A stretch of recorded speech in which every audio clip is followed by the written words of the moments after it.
আজকে আপনাকে চক বাজারের মধ্যে একটা ধামাকা অফার নিয়ে এলাম।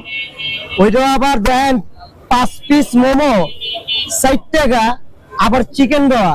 আর চিকেনের পরিমাণ তো ভাই অতুলনীয়, ভাই আপনারা বুঝতে পারুন না। এই যে দেখেন এই মোমোটা আপনার অনেক গরম, মাত্র সার্ভ করছে ভাই। আর চিকেনের পরিমাণটা দেন কেমন। আর এই টক দিয়ে যদি মনে করেন এটা খান্ডা কোনো কথাই নাই। তো আপনারা চক বাজারে ডিসেন্টের সাথে 120 টাকা দামের প্যাকেজ যেটা ভিডিও দেখাইছি, ওই ভিডিওর মধ্যে আপনারা এই দোকানটা পাইবেন। আর এই ভাই হলো ঢাকাইয়া, এই ভাই নতুন এই দোকান দিছে একমাত্র ঢাকাইয়া মানুষের লেগা, একদম মহল্লা মানুষের লেগা। তো সবাই বলে চিপ পর্দার মধ্যে ভালো খাওয়ান চায়, তো আমিও একটা চিপ পর্দা খাওয়ান দিলাম ভাই বলে লেগা। জানি যে অবশ্যই আমার খাওয়ানটা খাইবো, আমি ট্রাই করবো, ইনশাল্লাহ ভালো হবে আলহামদুলিল্লাহ। তো ভাই আপনি তো রোজের মাছের মধ্যে দেখলাম কাবাব বেচেন, তাই এখন আবার 12 মাসের লেগে মোমোটা দিলেন কি বুঝা?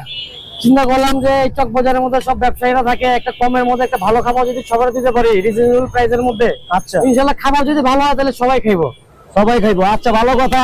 তো আপনি যে চিকেনটা যে 50 আপনি 60 টাকা দিয়ে 5 পিস চিকেন নিতে না পড়বে কি চিকেন মোমো, এটা ভাই আপনি কি পোষায়? এটা আমি নিজে বানাই, কারিগর নিজে, মহাজন নিজে, পরিশ্রম নিজে করে দেখে দিতে পারি। নিজে বানাইলে যে আপনি চিকেন দিয়ে আপনার 12 টাকা পিস আপনার কিভাবে পোষায় মোমো? এখন আপনার যে খাবারটা দিলাম ভাই, আপনি খাবারটা খায় টেস্ট করে দেখেন যে খাবারটা কিরকম হয়েছে। খাবার ভাই চিকেনটা কেমন লাগলো আপনার?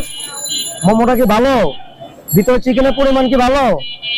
মানে আপনি কি প্রতিদিনই খাইতেছেন এই জায়গায়? খাবারের পরিমাণ ভালো, মানে 50 টাকা দিয়া ওইলে আরেকটু ভালো হইতো, এরকম তো মানুষ কইতে যান। 60 টাকা কি ঠিক আছে কিনা? সেই খাবারটা কিরকম হয়েছে? খাবার টেস্ট করে তো আমার ভালো লাগছে, মানে ভাইয়ের কাছে ভালো লাগছে নাকি অবশ্যই জানাইবেন। আর আপনারা এই মোমোটা খায় আমার ভিডিওটা ট্রাই করবেন এবং কমেন্টস করবেন যে মোমোটা কেমন লাগলো। ধন্যবাদ।